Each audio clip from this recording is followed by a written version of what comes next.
best tournament so far that I have ever played. My first one, now the sixth one. So I just want to keep going. The 2023 U.S. Open not only marked the conclusion of an exhilarating tennis season, but also witnessed two of the sport's brightest stars, Aryna Sabalenka and Carlos Alcaraz, reach new heights in their careers. This year, the U.S. Open had its fair share of thrilling moments, with Sabalenka securing a historic win and Alcaraz reinforcing his status as one of tennis's most promising talents. All right, every year the end of summer means amazing tennis here in New York, and this year's U.S. Open did not disappoint. Aryna Sabalenka defeated American Amanda Amasova, becoming the first woman to win back-to-back titles since Serena Williams more than a decade ago. The atmosphere was electric. The crowd roared as the champions raised their trophies. But beyond the courts, the personalities of these athletes shone brightly during their joint appearance on the Today Show. This was no ordinary interview. It was a meeting of two champions, each with their own journey, triumphs, and a bit of humor sprinkled in.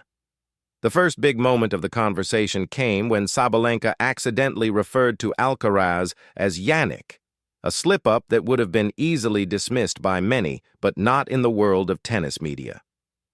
The tennis world had recently witnessed an intense rivalry between Alcaraz and Jannik Sinner, who had faced off multiple times, including their showdown in the U.S. Open final. But Sabalenka, ever the sport, caught herself quickly, covering her mouth in embarrassment, while Alcaraz leaned into the joke, jokingly pretending to leave before sitting back down with a smile.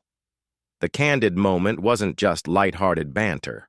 It was a testament to the camaraderie these two champions share, even though they had just battled through grueling tournaments.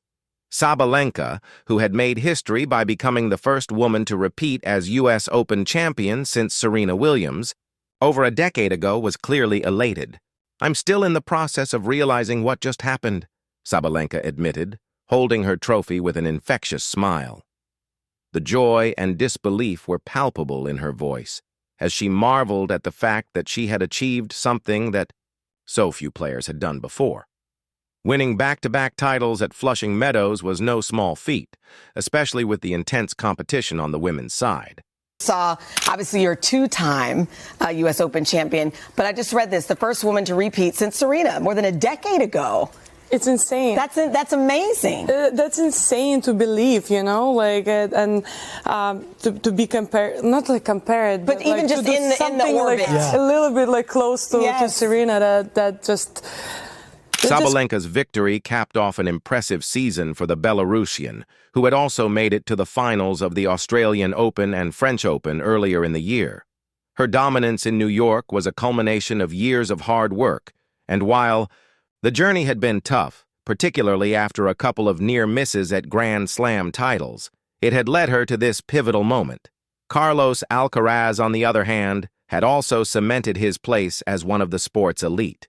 Having won his second U.S. Open title after a fierce final against Jannik Sinner, the Spaniard had once again proven that he was capable of handling the pressure and showcasing his mental fortitude under the bright lights of New York. It was a tough one, he reflected, describing the moment when he realized he might actually win his second U.S. Open.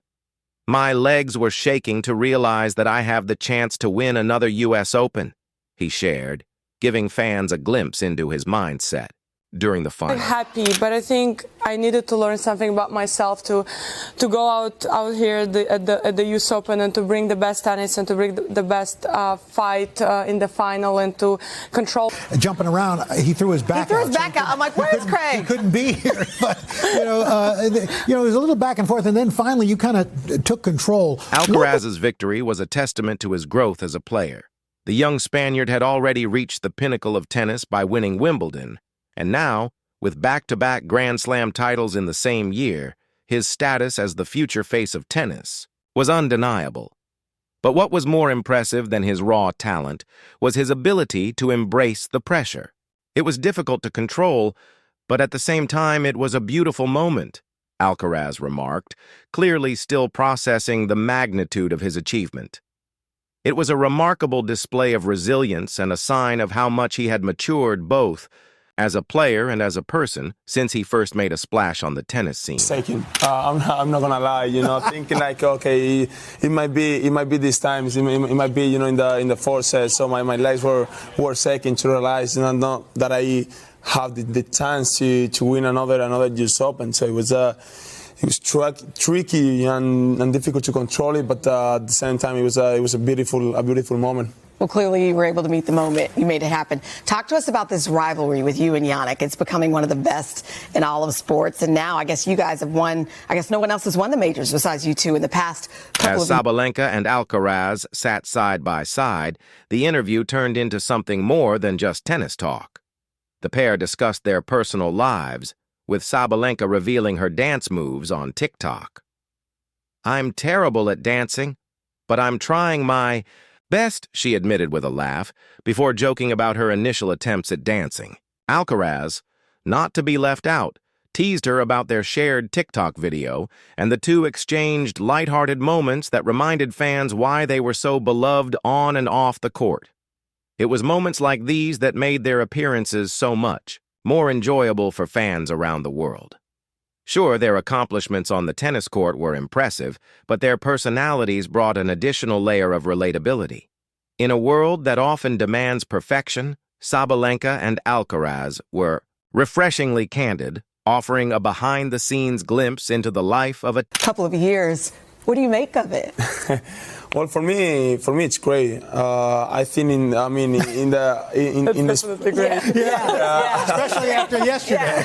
no, especially but what I'm saying is having someone that help you out to improve. It makes you better, you think? Yeah. I think we push each other to the limit every time, and then my practice is just focus to see how I have.